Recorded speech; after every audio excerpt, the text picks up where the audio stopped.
هناك حالتان في منتهى الأهمية لهما تأثير كبير جدا في نتيجة المباراة، حالتي حدثتا في الشوط الأول. نشوف مع بعض الحكم بيحتسب ركلة حرة ضد الفريق المغربي وينذر اللاعب المغربي. ما هو الخطأ الذي ارتكبه اللاعب المغربي؟ قدمه على الأرض، قدمه على الأرض. نكمل.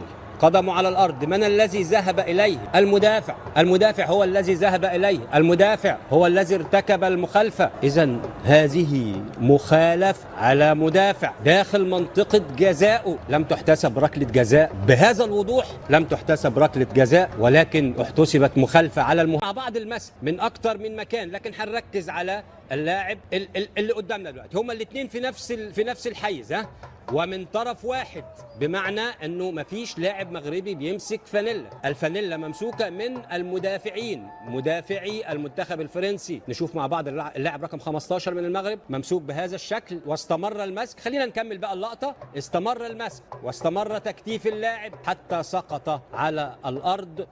وشفنا في مباريات كثيره في البطوله ركلات جزاء للمسك داخل منطقة الجزاء لم تم احتسابها. هنا لم يتدخل حكم الفار، لم تحتسب ركلة جزاء. لما يكون عندنا ركلتي جزاء في مباراة واحدة في نصف النهائي لم تحتسب في الشوط الأول، والنتيجة الفريق كان متأخرا بهدف، أعتقد أنها حالات وأنها أخطاء أثرت على نتيجة